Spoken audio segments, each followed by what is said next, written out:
जय माता दी, जय मां कामाख्या।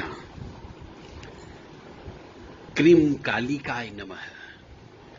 कामाख्ये वरदे देवी नीलपर्वतवासिनी त्वं देवी जगतमाता योनि मुद्रे नमस्तुते। कामाख्ये काम संपन्ने कामेश्वरी हरप्रिये कामनाम देहि में नित्यम कामेश्वरी नमस्तुते।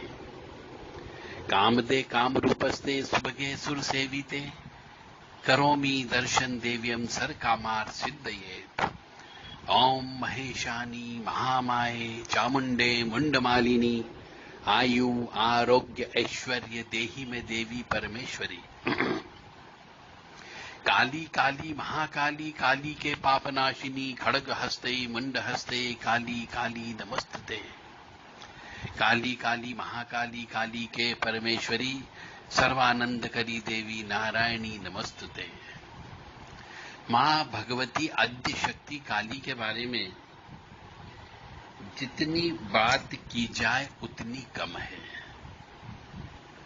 क्योंकि मां आद्य शक्ति काली तो प्रकृति है और प्रकृति अनंत है, जिसकी कोई कल्पना नहीं है, कोई वर्णन नहीं, कोई अंत नहीं है। अब आज के जमाने के बहुत से मनुष्य मां भगवती आद्य शक्ति काली की ओर अग्रसर होते हैं, उनकी सेवा के लिए बढ़ते हैं, उनसे प्रेम करने लगते हैं, क्योंकि उनके अंदर मां भगवती में एक तो खून नजर आता है कि उनसे उनकी जिह्वा से खून टप टप टप चूता रहता है। उनके खड़क के ऊपर भी खून लगा हुआ होता है, खप्पर भी खून से भरा हुआ होता है। तो बहुत से बालक इस अद्भुत नजारे से बहुत प्रभावित होते हैं, आकर्षित होते हैं, वशीकरण हो जाता है और मां भगवती की सेवा करने लग जाते हैं। तो प्रकृति की आप क्या सेवा करोगे? वह तो अनंत है, उसमें ऊर्जा ही ऊर्जा है। क्योंकि प्रकृति में यदि ऊर्जा नहीं होती तो ये पेड़ पौधे कहां से पनपते, ये वर्षा कहां से होती, ये वाष्पीकरण कहां से होता, ये हमें गर्माहट कहां से मिलती, ठंड कहां से मिलती, और हम फल फूल कैसे खा पाते हैं? तो ये तो प्रकृति का ही खेल है और प्रकृति ही आद्य शक्ति काली है। तो हमारे से किसी एक साधक, काली साधक ने पूछा, जो काली मां की सेवा करने के लिए शुरू में प्रथम बार प्रारंभ किया है उनने, तो उन्होंने पूछा है कि काली कवच, अर्गला, कीलक कवच क्या कर सकते हैं क्या? तो प्रश्न बड़ा विचित्र है। काली कवच का पाठ करने के पहले काली मां की पूर्ण रूप से ज्ञान होना चाहिए कि काली मां है कौन, काली मां की कितनी ब्रांचें हैं, और अर्गला कीलक कवच ये तो रीढ़ की हड्डी है। तो काली मां का कोई भी पूजा करता हो, काली मां की कोई भी स्तुति करता हो, काली मां की मूर्ति की पूजा करते हैं, तो ऐसा कहा जाता है कि मनुष्य जैसी मूर्ति की पूजा करता है, जैसे भाव उसके मन में उत्पन्न होते हैं, वैसे ही उसको फल की प्राप्ति होती है। अब मां भगवती आद्य शक्ति काली क्रोध रूप में है। एक हाथ में मुंड है, दूसरे में खड़ग है और जिह्वा से खून टप टप चू रहा है। जो खड़ग है वह भी लहलहराता है और खप्पर भी खून से भरा हुआ है। तो क्या ऐसी मूर्ति की पूजा जो मनुष्य करेगा, तो क्या उसके मन में उग्रता उत्पन्न नहीं होगी? क्या उसके मन में खून के प्रति कोई भावना उत्पन्न नहीं होगी? अवश्य अवश्य होगी। इसलिए काली मां की भगवान की पूजा, यानी मूर्ति की पूजा या कैलेंडर की पूजा घर के अंदर नहीं लगाना चाहिए। बिल्कुल कटु सत्य बोल रहा हूं। अब जिसकी कुलदेवी ही काली हो, तो वो तो अपने घर में कुल देवी की पूजा कर सकता है। यदि कुल देवी की पूजा काली रूप में होती है तो उन्हें बकरे की बलि भी देना अनिवार्य होता है। और जिस घर के अंदर काली मां की पूजा करते हैं और बकरे की बलि नहीं देते हैं तो वह घर भयंकर कष्टों से घिर जाता है। तो काली मां की पूजा श्रद्धा तो है ही है, परंतु श्रद्धा के साथ साथ काली कुल, जिसको हम कह सकते हैं तांत्रिक विद्या के माध्यम से पहले उस मनुष्य को अपने आप को दीक्षित होना चाहिए। यानी कि काली कुल, श्री कुल नहीं, काली कुल से उस मनुष्य को पहले दीक्षा लेना चाहिए विधिवत गुरु से, और गुरु से मंत्र प्राप्त करके गुरु से ही काली मां की पूजा कैसे करें यह सीखना चाहिए। उसके बाद में काली कवच और अडगला कीलक कवच का पाठ करना चाहिए। क्योंकि मनुष्य तो काली मां की चेहरा देख करके, शरीर देख करके प्रभावित हो जाता है, फिर वह उसका पाठ करने लगता है, जप करने लगता है। और जब मां भगवती आद्य शक्ति काली बलि की डिमांड करती है तो घबरा जाता है। तो काली कुल से मनुष्य को पहले दीक्षित होना चाहिए,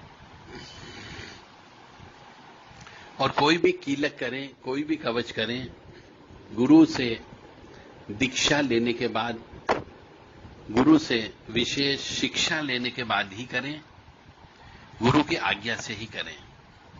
मन मर्जी से कोई भी अपना नियम बना करके नहीं करना चाहिए, इस बात का ध्यान रखें, अन्यथा नुकसान होने की संभावना ज्यादा होती है।